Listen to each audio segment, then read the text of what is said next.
Hello students, welcome back to you in your BA first year English literature class. Today I am going to discuss your first paper. In this session I am going to discuss poetic form of lyric. You know what is lyric? That is the first question.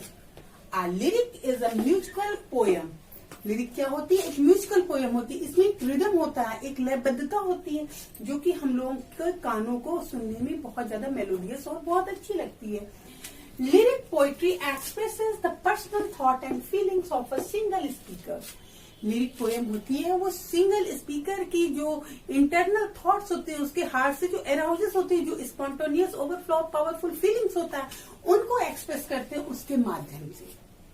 Okay, lyric कहने को तो केवल हम इसको lyric कह दें, लेकिन अगर कहा जाए, इसके पहले क्लासेस में मैंने आपको सोनेट पढ़ाया था. ठीक है, sonnet is also a form of poetry. After it I have taught you elegy. Elegy is also a form of poetry. Ode is also a form of poetry. ये सारी की सारी हमारे फॉर्म ऑफ लिरिक ही होते हैं. Lyric के ही form के अंतर्गत ये सब आते हैं, लेकिन इनका अलग अलग स्ट्रक्चर होता है, अलग अलग मेलोडियस स्वीटनेस होती है इसकी. ओके इसके बाद हम पॉइंट लिखते हैं. Have a melodious song like structure. इसका मेलोडियस सॉन्ग होता है इसके स्ट्रक्चर के अकॉर्डिंग. किसके अकॉर्डिंग? स्ट्रक्चर के अकॉर्डिंग.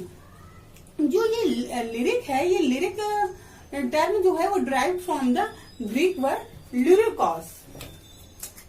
Greek word ल्यूरिकॉस.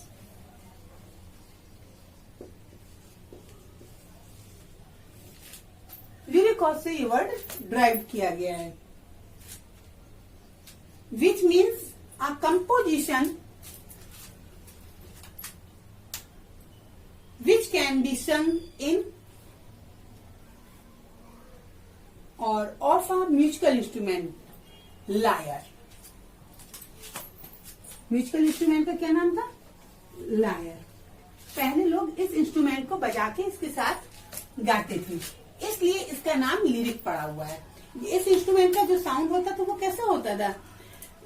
ये प्रोड्यूस करता था a breeze like of music. एक ऐसी हवा उससे निकलती थी जो कि एक म्यूजिक की तरह होती थी, इतनी मन मोह लेने वाली.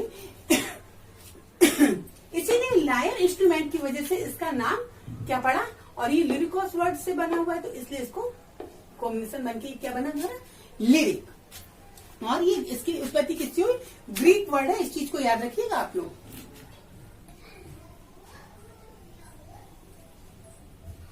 But later on lyric was applied to any song which was accompanied by music. A lyric can be sung by a singular singer as well as a group of singers. All personal poetry is generally called lyric. जितनी भी personal poetry होती है उनको हम generally क्या कहते हैं? Lyric कह सकते हैं. जैसे हमने आपको बताया था सोनेट के भी एक्सप्रेशन क्या होता है, वो आपके पर्सनल फीलिंग्स का ही उसमें भी एक्सप्रेशन होता है. उसमें भी पोएट जो होता है अपने इंटरनल थॉट्स को एक्सप्रेस करता है, उसी को इसके माध्यम से अभिव्यक्त किया जाता है. It deals with strong emotions of love. ये किसके साथ डील किया जाता है? स्ट्रॉन्ग इमोशंस के साथ डील किया जाता है. Emotion which were arouses in the depth of our heart, जो हमारे हार्ट की गहराइयों से उभर कर आते हैं. जैसा कि आपके जो विलियम वर्ड्सवर्थ जी ने भी कहा है, पोइट्री क्या होती है? Poetry is a spontaneous overflow of powerful feelings. वो पावरफुल फीलिंग्स जो हमारे हार्ट के अंदर से एकदम से निकल कर आती हैं और शब्दों के माध्यम से प्रिंट होती हैं और वो हमेशा के लिए रह जाती हैं. जिसमें क्या होती है? इंटरनल फीलिंग, जो हकीकत होती है उसको रियलाइज कराया जाता है. ओके, चलिए अब हम देखते हैं इसकी चीफ कैरेक्टरिस्टिक के बारे में. एक अच्छी लिरिक में कैरेक्टरिस्टिक क्या क्या हो सकती है अच्छी? तो सबसे पहले आपकी आती है सब्जेक्टिविटी. सब्जेक्टिविटी क्या होती है? सब्जेक्टिविटी के बारे में हम बताते हैं. A lyric is an expression of poet's personal thought और emotion, so it is essentially subjective in character. It embodies one noble thought of one noble emotion. It has a unity of impression. It is restricted to one emotion only. The intensity of an emotion does not last long. Its appeal is mainly to the heart rather than intellect. ये हमारी कहलाती है subjectivity. Now I am going to talk about the spontaneity. Spontaneity का meaning क्या होता है? सबसे पहले तो आप ये देखिए, spontaneity मीन्स होता है सहजता. जो चीज बहुत इजी वे से, बहुत आराम तरीके से आपके सामने आए, उसको हम कहते हैं spontaneity. सहजता से. A good lyric must be spontaneous. It is a natural outcome of the poet's heart. It has sincerity. It is the outcome of a strong passion or rug within the poet's heart. It is the cry of the flashes through the poet's mind and gets a beautiful expression in words that come out spontaneously. The expression of a floating thought or a short-lived thought is called a lyric. Now, I am going to describe the intensity. What is intensity? Intensity का मतलब होता है उग्रता. क्या मतलब होता है? उग्रता. बहुत ही ज्यादा जो उग्र चीजों.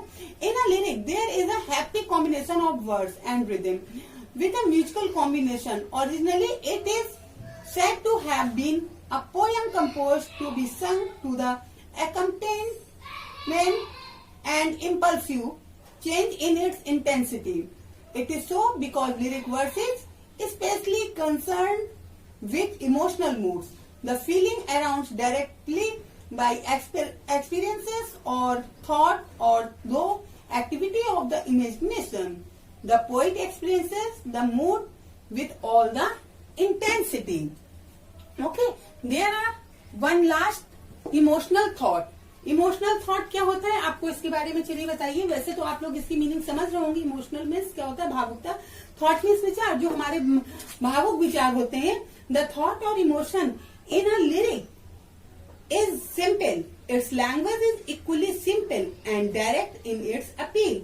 It's language and imaginary are marked not only by its beauty and chastity but by a harmony between itself and the subject. Okay, to sum up, it may be said that the lyric stands supreme in its beauty and variety of music. Its language is always simple, sound, sweet and melodious. Okay बेटा, तो ये आपका मैंने lyric था. Lyric को मैंने बता दिया है. लिरिक में क्या होता है, लिरिक क्या होता है, इसके फॉर्म्स कौन कौन से हैं. जो आपके सोनेट और एलेजी और ओड और ये जो फॉर्म है, वो जितने भी वो इसी के अंतर्गत आते हैं. इसमें पर्सनल थॉट्स एंड फीलिंग को सिंगल स्पीकर के द्वारा व्यक्त किया जाता है. इसमें मेलोडियस सॉन्ग लाइक स्ट्रक्चर होता है. इमेजिनरी साउंड डिवाइसेस और फिगरेटिव लैंग्वेज होती है.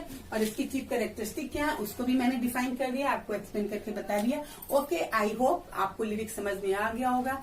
Thank you. Have a nice day.